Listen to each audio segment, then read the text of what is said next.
Hey, AP World History students and all of you who are joining us tonight, welcome in. Once you get here, make sure you drop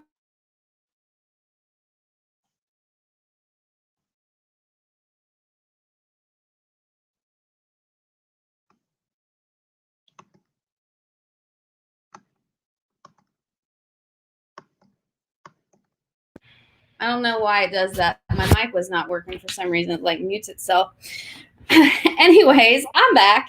So tonight what we're going to be doing is talking to you a little bit about the civil rights movement and the history behind that. I was talking to my colleague, Miss Stewart, the other day about the fact that most of our students, because you guys were sophomores and now juniors and freshmen and now going into sophomores, you have not learned civil rights yet. So we wanted to make sure that you guys are aware of the history behind this so that you know how we got to where we are today.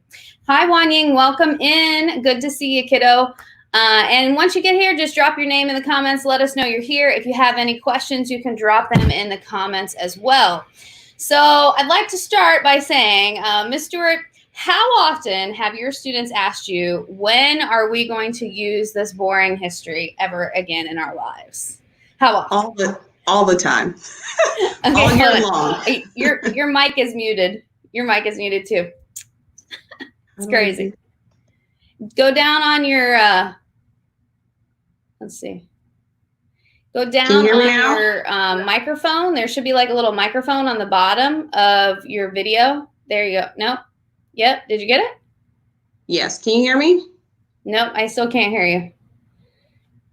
Go down on the little, by where it says your name, Shelby Stewart, down on the bottom of the little video.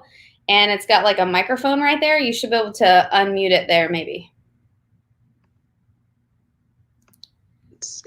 Let's see if I can share my screen. Technical difficulties. Just a second, guys. Let me see here. Like right down here, try hitting that one right there and see if that works. That's what did it for me. Okay. That work? You could also try just logging. I'll log you out and then you can join again. Let's try that. Yeah. All right. Let's see. Can you hear me? Okay. What about now? I still can't hear you. Can you hear me?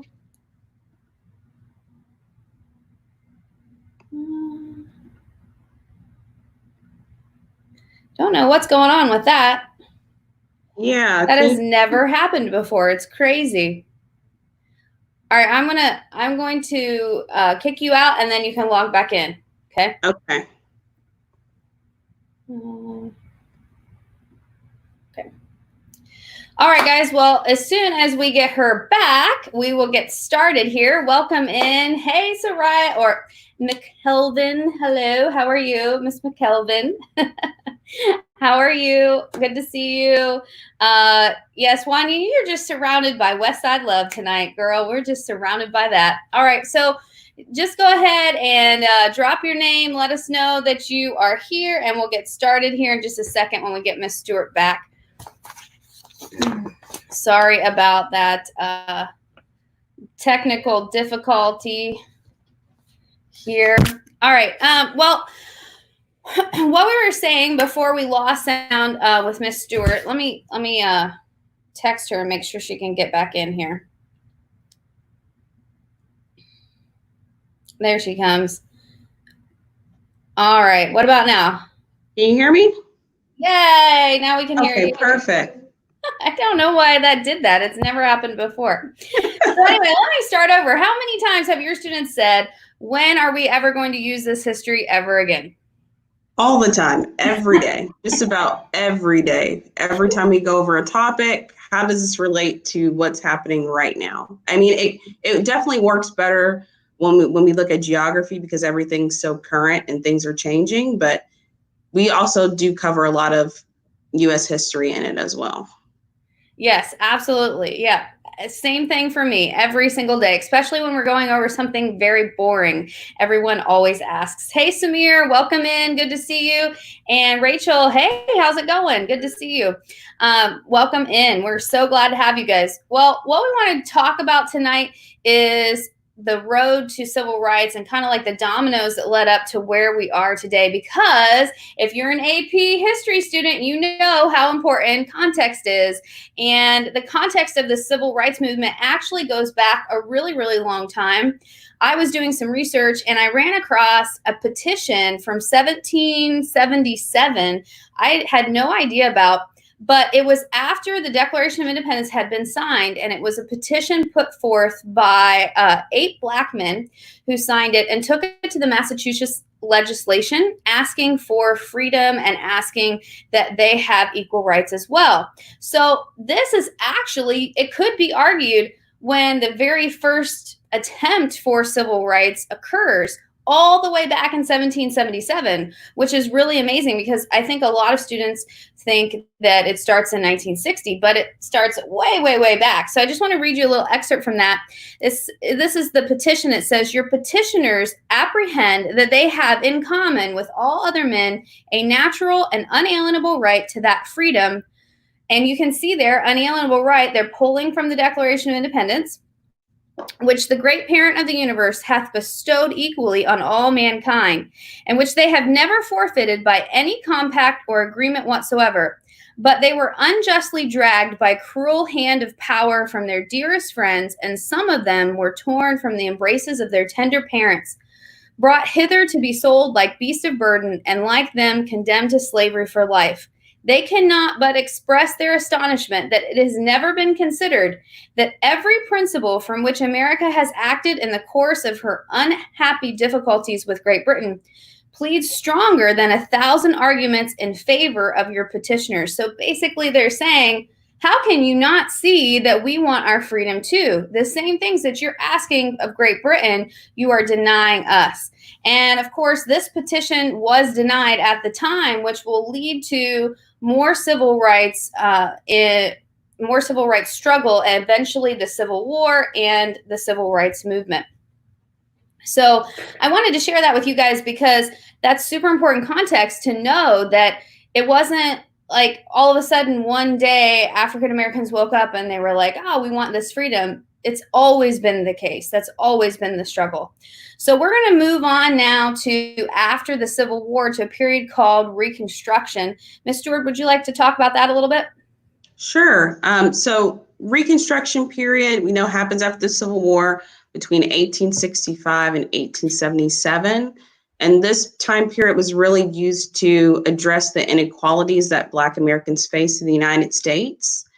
And so it wasn't until this period called Radical Reconstruction where you start to see actual Black Americans represented in government. And I personally didn't even know about this until I started learning about history in college. But you do have about 2,000 Black Americans that hold some type of office during Reconstruction. And one of the ones that you should know about is called Hiram Revels. And he was the first Black American to become senator, replacing Jefferson Davis. So there's actually a 1872 lithograph with him and 6 other Black representatives. And when you look at that picture, you wouldn't be able to tell, but only 2 of them were actually free. The rest of them were former slaves. So that was seen as a big stepping stone for Black Americans. But obviously that starts to change when we start getting Black codes. And then during the election of 1876, there was an agreement made that if Rutherford B. Hayes becomes the winner, that those troops that were protecting Black voters will be removed. And so mostly when you hear about Reconstruction, you mostly see about the negative side to Reconstruction. Some of those men were portrayed as being drunkards. And even in, a very controversial movie called Birth of a Nation, which was very pro-KKK, kind of showing them as saviors, that kind of helped create that narrative that wasn't a good option to have Black Americans in forms of government, and is actually screened at the White House by President Wilson. Wow, that's interesting. So one thing that Miss Stewart mentioned was the Black codes or the Jim Crow laws, and those were laws that you will hear about next year if you are going to be juniors in American history.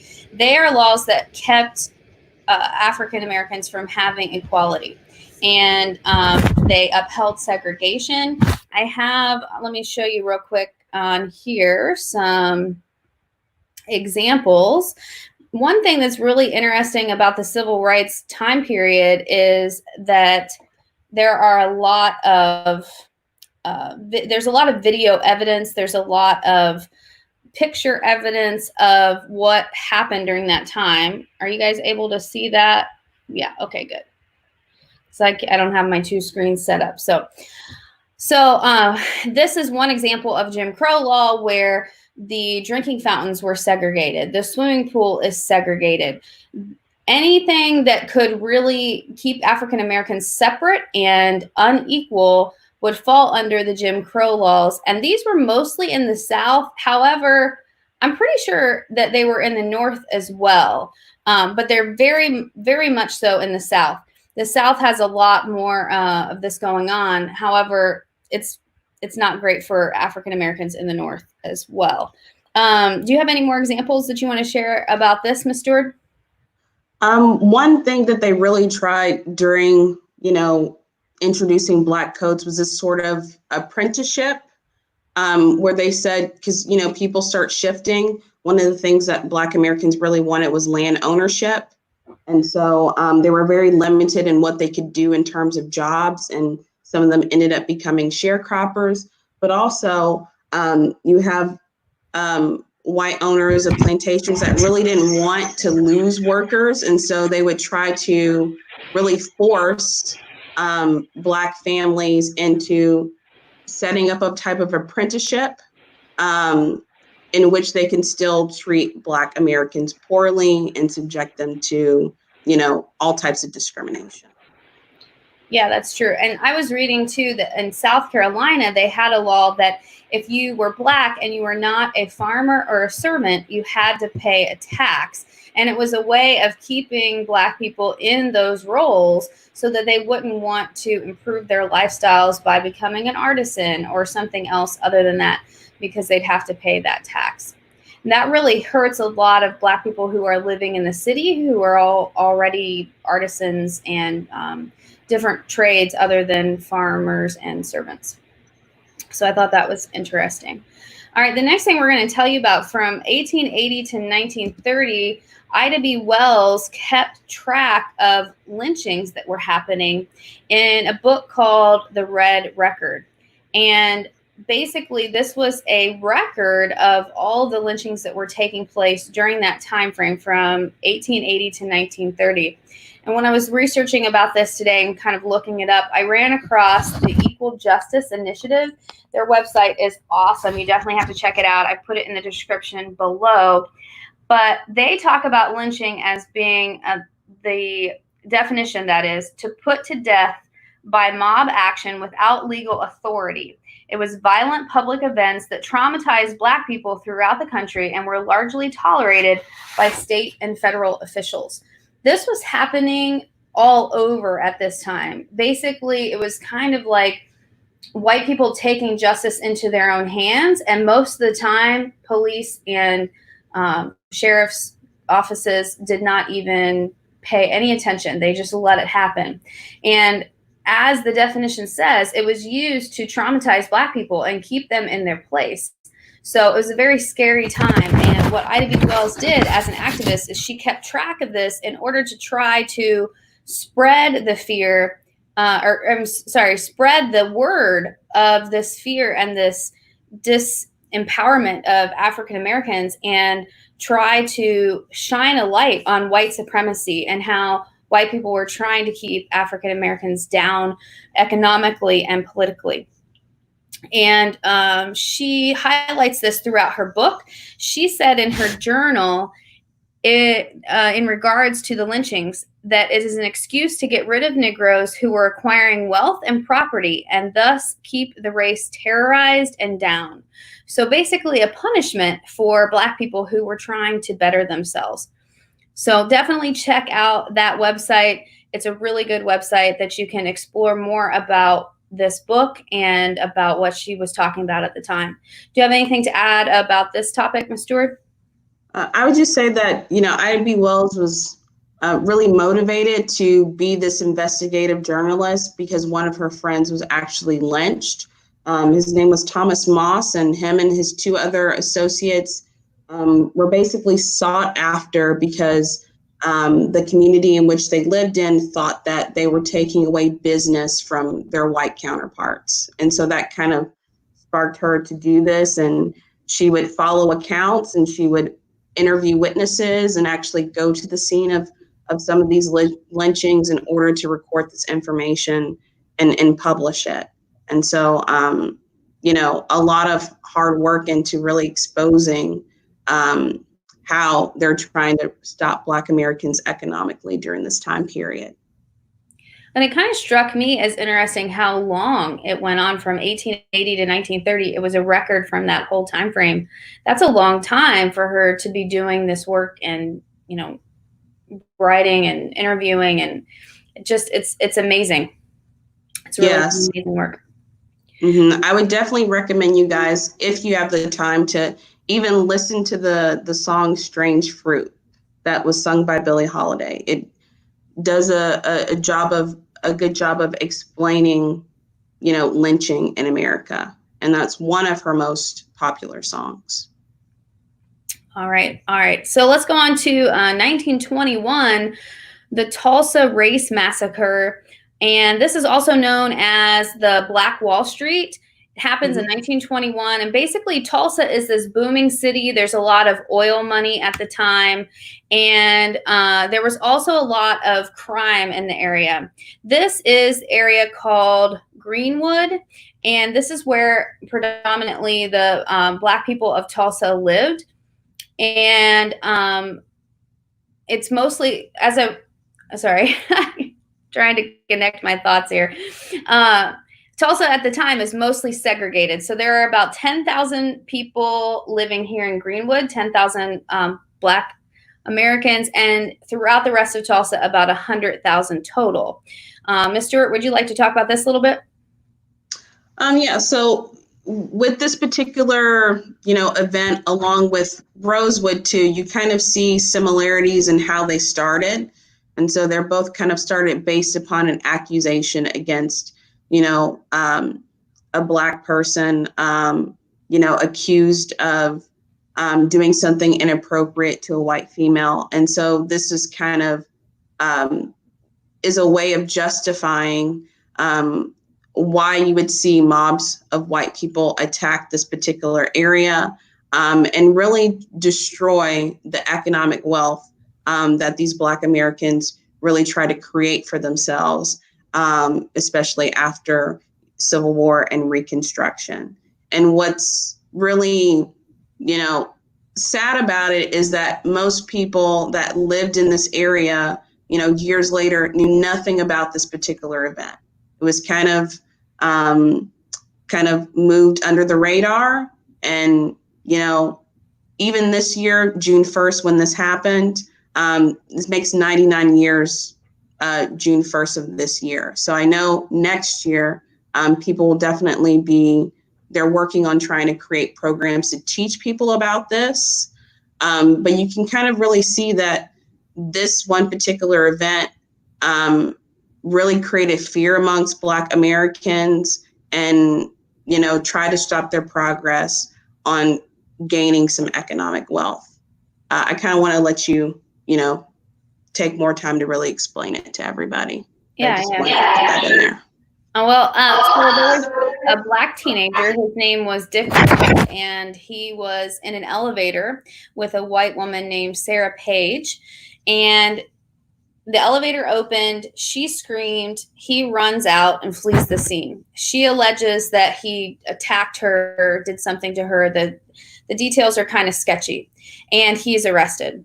At that point, the white attackers, or white mobs, show up at the jail. They're trying to get access to him. The sheriff won't allow it. And so they go into Greenwood and they start attacking and rioting in Greenwood. By the time it was over, the Red Cross estimated that 1,256 homes had been burned. 215 others were looted or torched. Looted, but not torched. 2 newspapers, a school, a library, a hospital, churches, hotels, stores, and many other Black-owned businesses were among the buildings destroyed that day. And so they were not only beating people up, but they were also destroying this part of town. And you can see from the photo what that looked like. Eventually, charges were dropped against Rowland as he was found to be innocent, and he left town, never came back again. Between 100 to 300 Black people were killed that day, and approximately 8,000 became homeless. So as Ms. Stewart was saying, this was kind of swept under the rug for a long time, and nobody really talked about it. It's just now coming to light a little bit more. Like in the 1980s, they started talking about it a little bit more, and they will continue to do so, hopefully. This is something that I never learned in high school, even in American history. And so it's definitely important to educate yourself on these events that are taking place and show you how the law did not come to the defense of these people. There were stories of firefighters who went in to fight the fires in Greenwood, and the rioters forced them out and told them to stop fighting the fires. So it's just kind of interesting how vigilante justice took over in this area, and nobody was coming to the aid of the Black people in this area.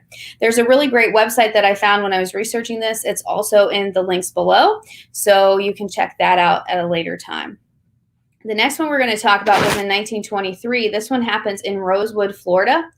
And basically how this one went down is that a white woman was attacked. She said that it was a Black man who attacked her.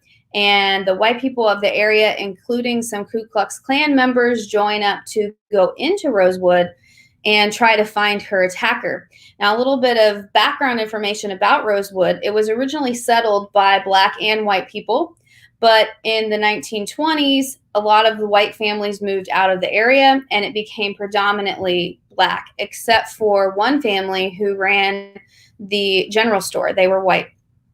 And so naturally, the white people, when the white woman was attacked, they hear that it's a Black man who did it. They go into Rosewood and they start destroying and looting the town, killing innocent people, unfortunately. And those who survived fled to the swamp and hid for days. In this town, it was really kind of interesting how the sheriff did protect some of the ones that were in the swamp by telling them to just stay put until this was all over. But in the same vein, didn't really stop what they were doing in Rosewood either. I think I got some pictures. There you go. There's some pictures of what happened. By the time this was all done, the town was completely destroyed, and Florida sent in investigators, but after interviewing people, they found that there was no reason to convict anybody, which I was shocked when I read that, because you can obviously see there's a ton of reasons here in just these 2 pictures why you would want to indict someone. But at the time, they did not do that. And then in 1982, there was a journalist who started researching this story, because once again, just like with Tulsa, this one was kind of pushed under the rug and nobody really talked about it until that point. And then at that point, the Florida governor put in place an educational fund for the descendants of the victims who died during this massacre in order to help them out a little bit. There's also a website for this one in the description that will give you some more information. Would you like to add any to this, Ms. Stewart? No, I mean, you pretty much hit all the points. They even turned this particular event into a movie. And so you can definitely watch that. You know, of course, there are going to be some parts that are dramatized because, you know, to make the movie interesting. But I mean, all the points are there within that film. So that could be something that you guys can check out on your own. Yeah, definitely. All right, and then in 1936 to 1967, we have what's called the Negro Motorist Green Book. And I'll pass it over to you, Miss Stewart. You've got some interesting things to say about this. So the Negro Motorist Green Book was created in order to help Black Americans in the United States travel safely.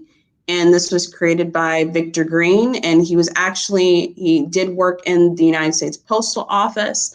And so he kind of used that along with setting up certain relationships with people in New York City to help pass the Green Book. Obviously, there were some points in time where the Green Book wasn't published, like during World War II. And then when he died in the 60s, they were able to publish a few more. But really, this book really helped. And inside the book, they talk about how the Black traveler can travel freely without embarrassment. And so what this book did was provide Black Americans with places where they can eat, places where they can sleep, find some form of entertainment.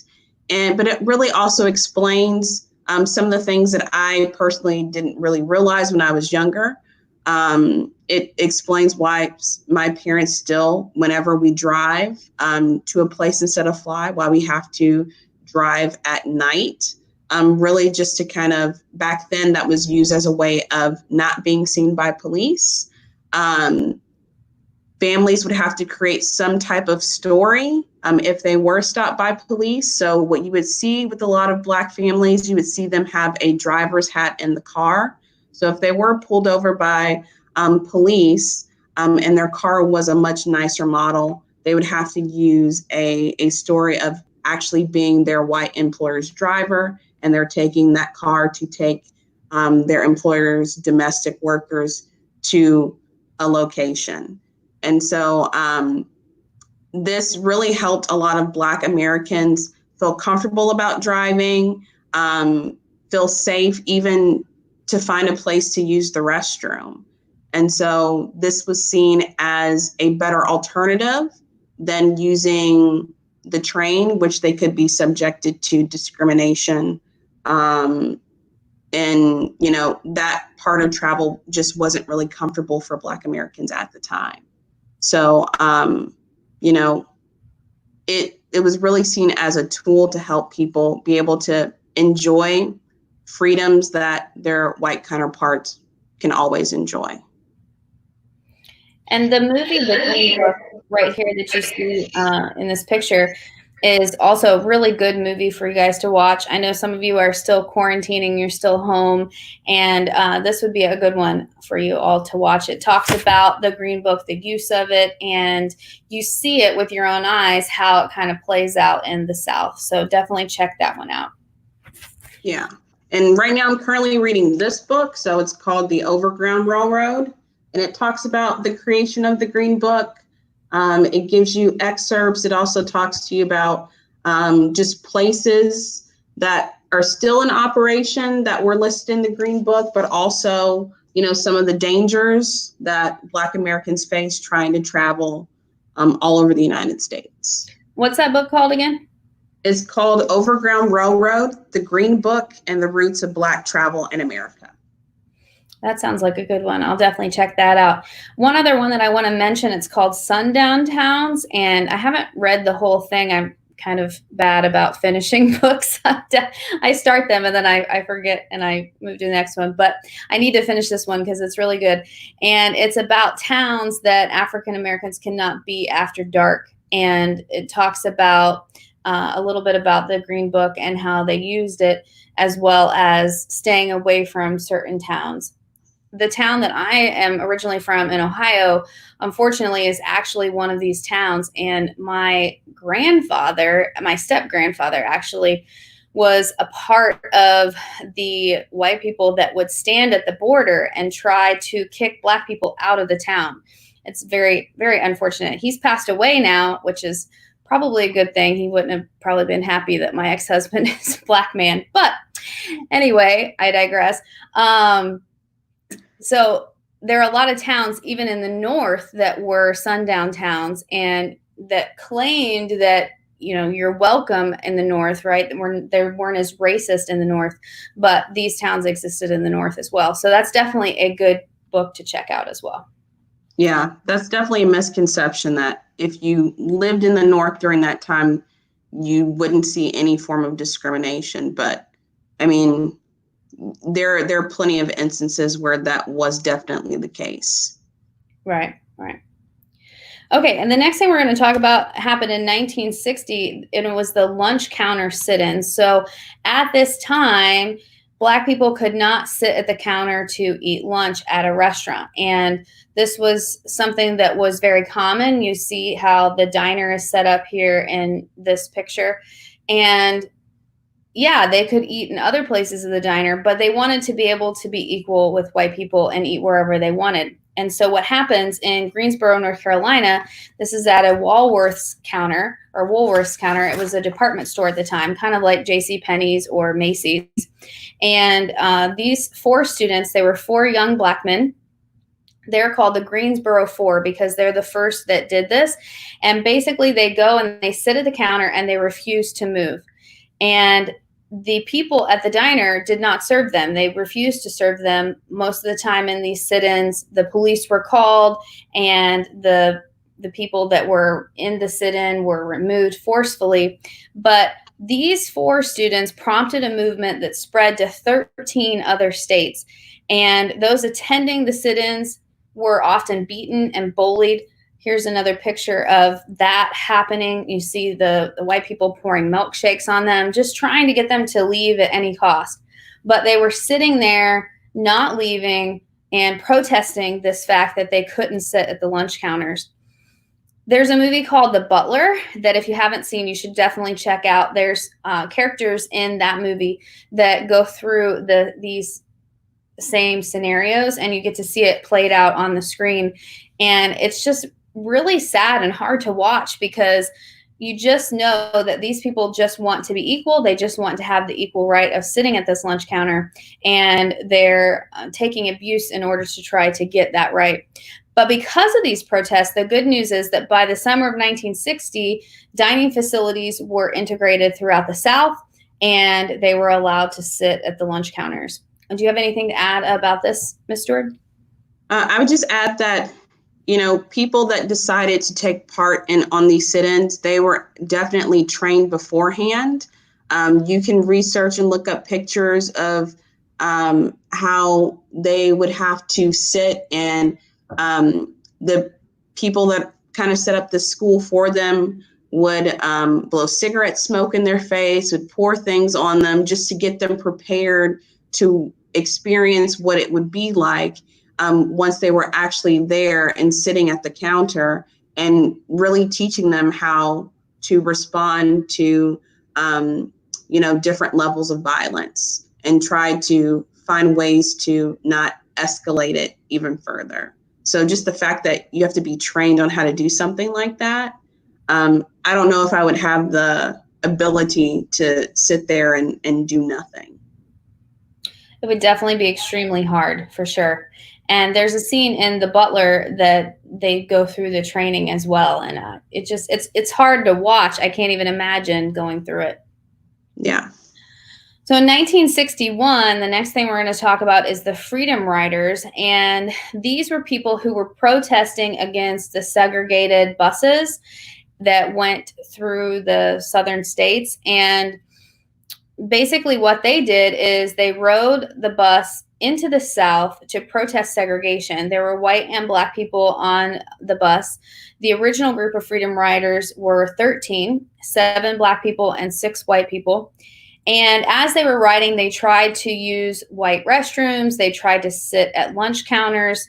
Of course, they were brutally attacked and beaten while doing this. They did meet some violence in South Carolina and Georgia, but it wasn't until Alabama that it got extremely worse. In Alabama, they were met with a mob of around 200 white people that wouldn't let them pull into the terminal. So the bus driver went past that terminal, and the mob followed them in their cars and continued to chase the bus. Then they blew out the tires of the bus and threw a bomb into the bus. And you can see that here in this photo. The Freedom Riders were able to escape the burning bus, but they were severely beaten as they exited the bus. Now, just like how the lunch counter protests continued and spread, so did the Freedom Rides as well. And there were more Freedom Riders who came from all over the United States to ride buses into the South and to protest. In Birmingham, it got so bad that President Kennedy had to send in federal marshals to stop the violence. And there was an evening when Dr. Martin Luther King Jr. held a service to support the Freedom Riders in Montgomery, Alabama. The church was surrounded by a white mob, and he had to call President Kennedy to get protection.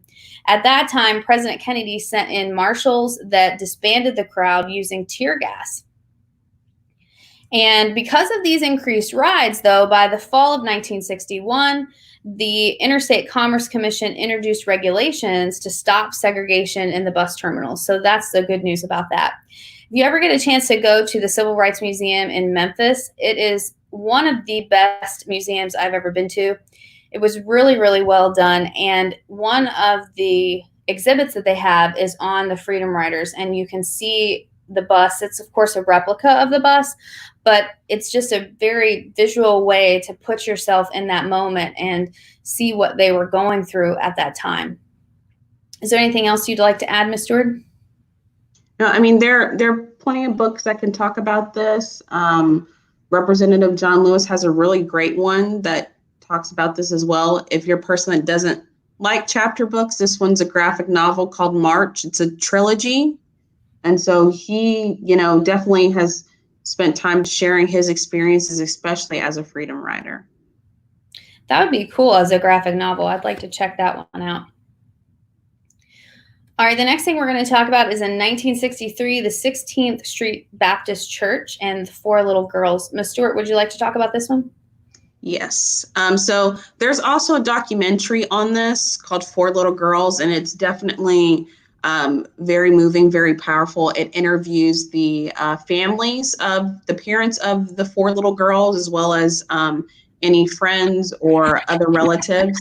But this particular event kind of coincides with bombings that happen on what we call Dynamite Hill. During this time, Birmingham was known as Bombingham. And so definitely was resistance in terms of integration, not only in terms of housing, but also in schooling. And so the 16th Street Church was very prominent for Black Americans in this area during this time. It was used as a meeting place. It was used as a headquarters for civil rights. And this church ends up joining the Southern Christian Leadership Conference, which was called the SCLC. And this worked towards desegregation using nonviolent protests as well as boycotts. And so they used this church at times as a departure point when they're getting ready to start their demonstrations. And so one of the catalysts that ends up, leading to this particular event with the bombing of the church is when they had the Children's Crusade, which was May of 1963. And so you had kids between the ages of 8 and 18 going to talk to the mayor about segregation. That wasn't received very well. They were met with fire hoses and attack dogs that were ordered by Bull Connor, who was the commissioner of public safety at the time. But this one particular event led to desegregation, but also was met with bombings against Black Americans. And this ultimately ends up leading to JFK taking over the Alabama National Guard in early September. And so this happens afterwards, September 15th of the same year, and bombs were planted in the basement of the church. These four girls were down in the basement getting ready to change, put on choir robes, and that's when the bomb exploded, killing all four of them. 3 of the 4 girls were 14. The one that's on the far left, Denise, she was actually 11. And so nobody was charged for this crime. Nobody was charged for the murders.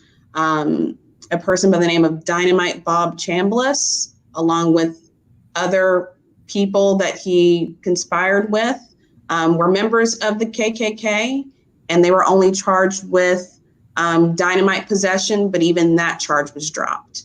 So, the parents definitely feel hurt by not coming to some sort of resolution and charging people with the murder of these 4 girls. It's a very, very sad thing to talk about. Oh, all right. Well, and then in 1963, we have the March on Washington, and this is one that you all might be familiar with. This is when Martin Luther King Jr. goes to Washington to march for jobs and freedom. 250,000 people show up, and this is where he gives his iconic "I Have a Dream" speech. One interesting thing that I found out while I was researching this today is that he hadn't actually planned on talking about that. When he was giving his speech in front of the Lincoln Memorial, there was a gospel singer by the name of Mahalia Jackson that yelled out, "Tell him about the dream, Martin." And that's when he switched to talking about this dream. And he says, "And so even though we face the difficulties of today and tomorrow, I still have a dream. And when this happens, we will be able to speed up that day when all God's children, black men and white men, Jews and Gentiles, Protestants and Catholics, will be able to join hands and sing in the words of the old Negro spiritual, free at last, thank God Almighty, we are free at last." This is a speech that you can watch. It's on YouTube, and I definitely recommend you watching it. It's very powerful as he delivers it and talks about how he has this dream for equality of everyone to be able to just live at peace in this country and to be equal. Another cool thing that I found about today when I was looking at this is that they're planning another March on Washington to celebrate the anniversary of this one, as well as to call it to attention the fact that this dream has still not manifested, that there are still rights that we need in this country. And there is a link to an article in the description below talking about that.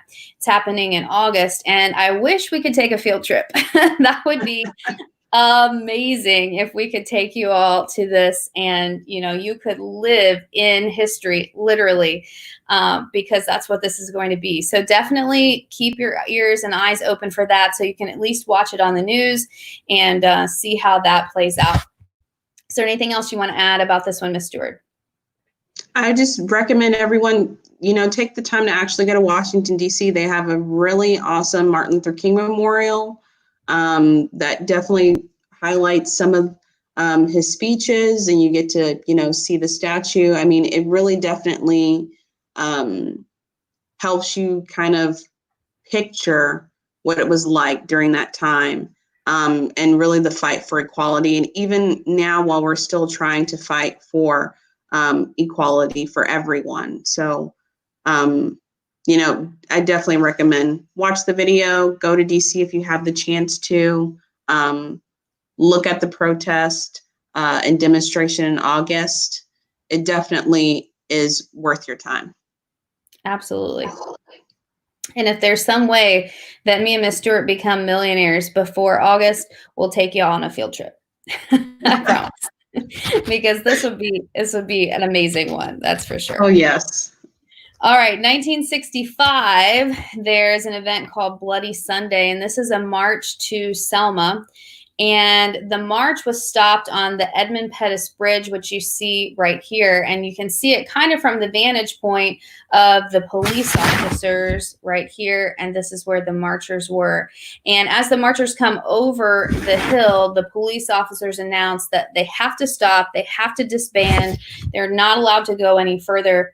But they decide to press on, and they are beaten and tear gassed by the police as they're trying to get through and continue their march. This march was filmed and put on the news, which was great because it outraged Americans across the United States, and they came to join in the protest. Eventually, this leads to the passage of the Voting Rights Act in order to give African Americans more rights as far as voting goes. Do you want to add any to this, Ms. Stewart? I mean, just the fact that it was filmed and got a lot of attention prompted them to allow them to do this march again. And you can kind of see similarities from, what happened then to what's happening currently right now in the news. But also, when they came out with the movie Selma, and, when they celebrated this marching in Selma, there are pictures even kind of a full circle moment with former President Barack Obama, with people that actually participated in the march in Selma, walking across the same bridge. Yeah. Yeah, there are so many good movies out that you all need to check out, especially while you're quarantined over the summer. We're going to be testing on you later. And it would help you out for a push next year if that's what you're going to be taking. So last but not least, I want to mention this video that Trevor Noah put out, and I'm a big fan of Trevor Noah. I love his book, Born a Crime. If you have not read that, add that to your summer list as well. It's really good. He grew up during apartheid in South Africa, which was the same thing as our segregation here in the United States. Apartheid was segregation in South Africa. And unfortunately, we didn't get time to talk about that this year because of our shortened year, but I'll try to make a video about it because it's also an interesting topic. And Nelson Mandela is like one of the coolest people in the world, in my opinion, right up there with Martin Luther King Jr. But anyway, Trevor Noah put out this video, and I put a link for you in the description below so you can watch the full thing later. But he talks about the dominoes of the civil rights movement, and he talks about how every event that we experience kind of leads to the next event, and these connections, context, right? Which is what we've been preaching to you all year, is that this leads to this and this leads to this. And he brought up how social contract rules our society. And I thought it was super interesting because that's a term that all of you should be familiar with, at least if you have taken world history. The social contract between the society and the government, basically giving up some of your rights so that the government protects you through laws. So he brings this up, and he talked about how amongst our group of society, we all agree on a certain set of laws, and that's our social contract. But what happens when the social contract isn't abided by for all people? What happens when all people in the society are not treated fairly? Because that's the point of the social contract, to make sure that everybody in that society is treated fairly. But he talked about when one group turns on the news and they see their group not being treated the same as another group, then what gives them the motivation to hold up this contract? What tells them, hey, we still need to be following these rules if it's not being held up for them? And he talked about this in terms of looting, because when the looting started, we heard a lot of, oh, I cannot believe they're doing this and all this stuff. And I had those same thoughts. It's very sad to see things burning and your community burning. But I thought that he made a really good point, because he said, their social contract isn't being upheld. So at that point, when an African American turns on the news and sees that they're not being treated equally, what do they have to lose? Why continue holding up this social contract? And I thought that that was kind of an interesting point. And he said, then imagine if you are a member of the group of people who get up every day and watch that your social contract is not being fulfilled, how would you feel? And that's where empathy comes in. And I think it's so important that we have empathy for others and that we try to put ourselves in their place. I see so much on social media, people arguing and trying to get their point across, but empathy never comes into play, and they never try to see what it's like. I'm never going to know what it's like to be a Black person. I can't possibly know that. But I can talk to my Black friends and I can say, how does it feel? What do you go through on a daily basis? What can I do to make it better? And I can try to have empathy. At the same way that you can if you're a man and you're trying to have empathy for women and women's rights. It's the same thing. And Trevor Noah talks about this and how in order to keep that social contract, the law enforcement and everyone on the top has to be able to make sure that people are equal and that it's fair and that they lead by example. And I think that that is what our society is missing right now and that we need so, so much. Ms. Stewart, would you like to comment on any of that? I mean, I think you've basically hit everything that needs to be said. And that's why our role as teachers is so important. We want to make sure that our students know empathy, make sure they know all sides of the story, and be aware that although you might not know personally how it feels to be in that position, um, but by you listening, listening is the main thing. Listening um, to understand what that is like. And I think that's something that you don't see so much anymore just because we want things very quickly. We want things quick, fast, and in a hurry. We're always, confined to social media. But I think we might start to see a shift in seeing people actually being open to learning more information, learning things that they haven't learned before, and being able to have those difficult conversations that are necessary to have. And being open-minded, I think, is so important. I mean, there have been times that I have talked to people and I might have an opinion when the conversation starts, but it could be completely different when it's over. And you just have to be honest about that and say, you know what, you are right about that. And I need to change my perspective. I need to change my opinion and be okay with that. It's not shameful to be wrong. It's not shameful to have the wrong opinion and then be faced with the facts and know that you're wrong. Just change your mind. That's okay. It's completely all right to admit that. And you don't have to continue arguing your point, even when you realize, oh, I should change my perspective. I've seen that a lot on Facebook recently, where people just continue down this road of ignorance and wrong when they clearly know that they're wrong. So I think that definitely is something that your generation can do to help and to just have these conversations. And I have so much hope for your generation because I watch students at Westside. And if you don't go to Westside is a very diverse school. We have students from all walks of life. And on a daily basis, I get to see how they interact and how they love each other. And I really, really, truly believe that the reason that's happening is because they had that experience with other people and the differences are understood. Whereas some people in this world don't have that diversity in their communities. And so they just have to be educated on that and know that differences are okay. It's okay. I mean, my dad has an Indian friend and they are best of buddies, but he tells me all the time, I would have never dreamed I would have an Indian friend. And I'm like, why, Dad? Why wouldn't you dream that?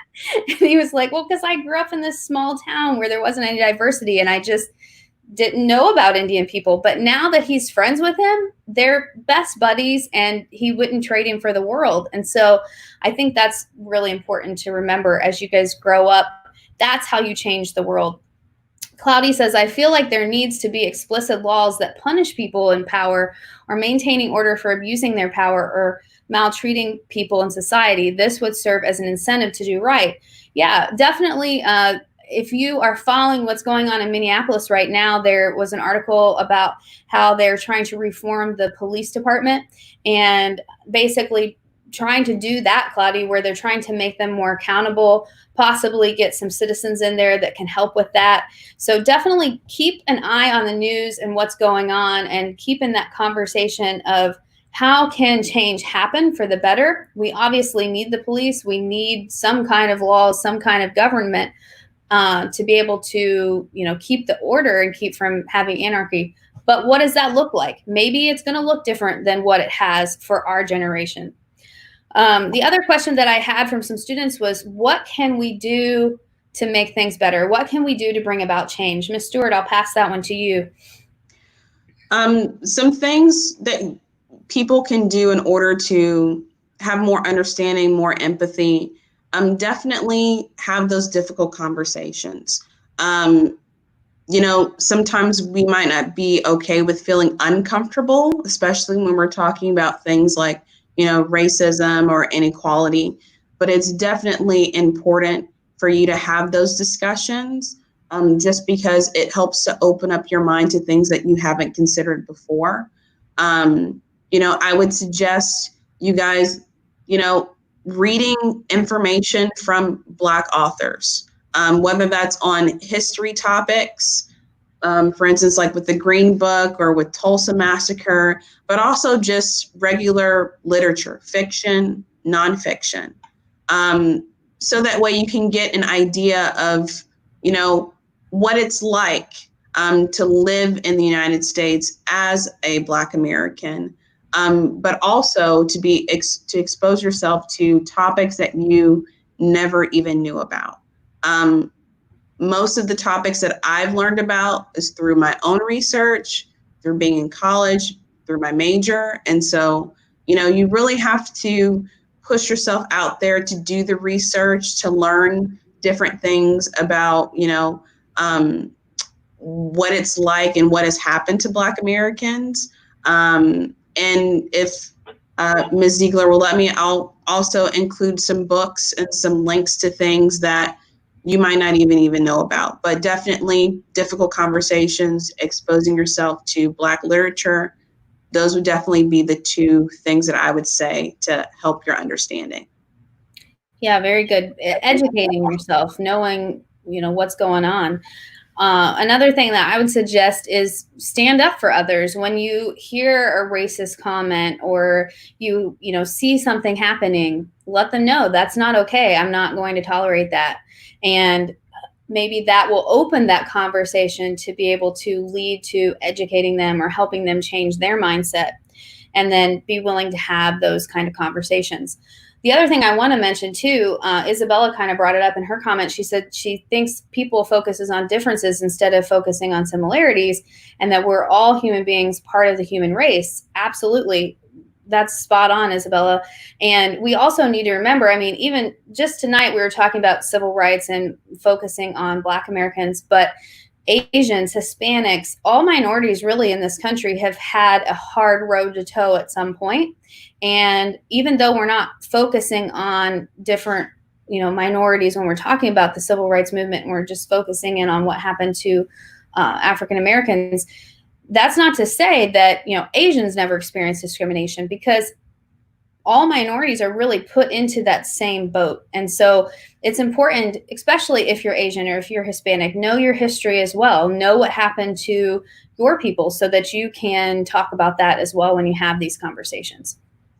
Maddie says, do you think part of the change we need includes the defunding of the police department, wherein funds are allocated to social workers who can step in place of police in certain situations? And Maddie says additional funds could be allocated to healthcare, education, arts, etc.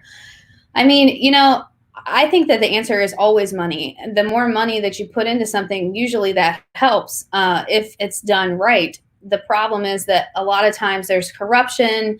Maybe the money doesn't trickle down. Sometimes it stays at the top. That happens a lot in education, where it doesn't trickle down into the classroom. So I definitely think that that is an opportunity that could possibly happen. I personally would not want to see the police go away altogether. I definitely think we need the police.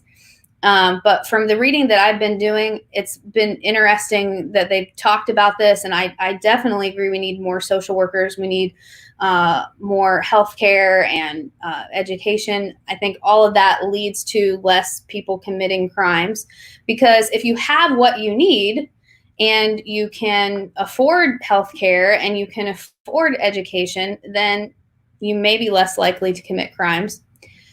But it's going to be really interesting to see how that goes. I know in Minneapolis, they are looking into that. I read an article about Camden, New Jersey. If you're interested in that, Maddie, sorry. I cannot talk tonight. I'm like falling all over myself.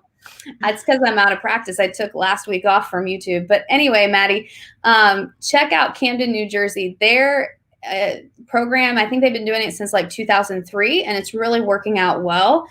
And I was reading about it today, and it's super interesting. So I think something like that could definitely help. Ashley says, yes, I would love to have links to African-American authors because I really want to expand my knowledge about what's been going on for years. Sure, Ashley, we'll do that. I'll have Ms. Stewart send them to me, and then I will put them in the description below. Isabella says, The Hate You Give was very eye-opening book that I'm glad I was able to read. I cried a lot of that book, and the movie is the same. It's very gripping. Anani says, I just wanted to pop in and say hello. Hello, Anani. Good to see you. So the very last thing I want to mention before we hop off of here is that you guys are going to be voting soon in a couple of years. And it's super important that you are educated because voting changes things. For example, the police chief, the sheriffs, the people that are in power on the local level are voted in. So if you do your research before you go and vote and you know what type of person that is, you might be able to stop someone from getting in there that might be racist or that might sway towards that way and not be fair. And we want people that are going to be fair in power. And so it's very important that you educate yourself on that. I know sometimes you get busy as an adult. I'm guilty of this as well. I'm sure you can understand, Stuart, that sometimes you just get so busy and you're like, I got to vote today and I don't know anything about what's going on. So I'm just going to vote straight down the ticket or whatever. But definitely try to take the time to know who you're voting for because voting changes things. Voting got rid of segregation. Voting gets rid of Jim Crow laws. Voting gets rid of things that are bad for our society. So definitely take the time to educate yourself on that. Ashley says, how old do we have to be to pre-register to vote? I'm not sure about it. I think they have to be 18, don't they? I think so. Yeah, I think you got to be 18, Ashley. And if you turn 18 during the school year, you can talk to your government teacher and they will definitely guide you in the right direction. Sometimes at schools, they do register voting activities. We've done that at Westside before. So definitely a good idea. Maddie says, what's your opinion on the overlap between the current movement and the prison reform movement? I'm of the belief that they go hand in hand, but I worry the prison reform will be neglected by authorities. What do you think, Ms. Stewart? Do you want to comment on that one? That's a lot to unpack. Maddie is a thinker. She is always making us question. Work. I want to know, have you seen the documentary 13th? I have not personally. It is on my list. I was going to watch it this week. I just haven't gotten to it yet. It definitely talks about, the premise dealing with once slavery ended, what other, constructs were created in order to keep Black Americans still in that, that mindset or that same construct of slavery. And one of those things is definitely, talking about the prison system in America. I think that is definitely a topic that has been covered with this. I don't think it's been talked about enough. Hopefully it doesn't. My hope is that it doesn't get neglected and it does get, talked about because there are obviously changes that need to be made in terms of sentencing for certain crimes based upon color, about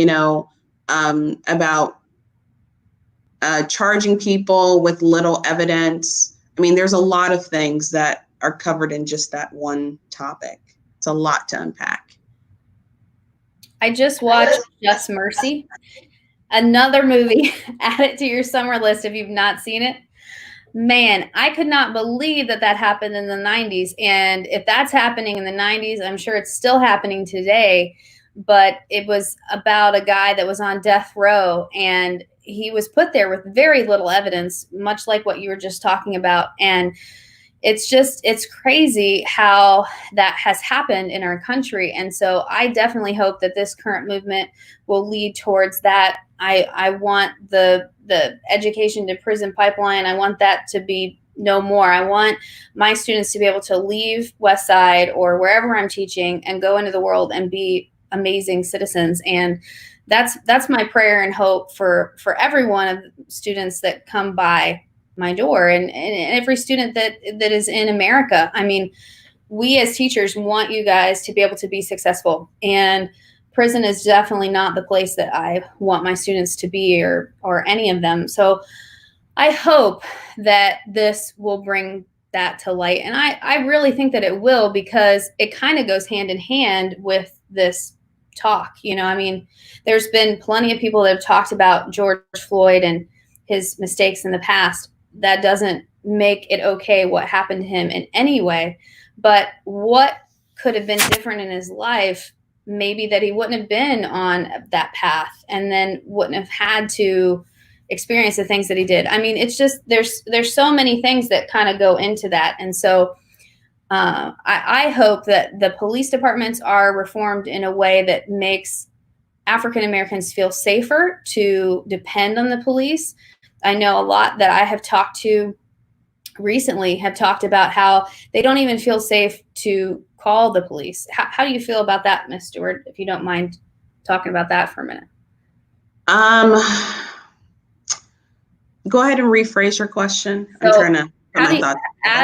I've talked to several of my Black friends recently that have just said, you know, I don't even really want to have to call the police. I hope that I never have to do that. Or if I'm pulled over, I'm just petrified. And I, as a white woman, I've never really felt that fear. I've been pulled over several times, and I've been afraid of getting a ticket, but I haven't been afraid of getting pulled out of the car, you know? So like, I feel like I want it to get to a place where, once again, that social contract is equal for everyone, and that everyone feels safe with the police.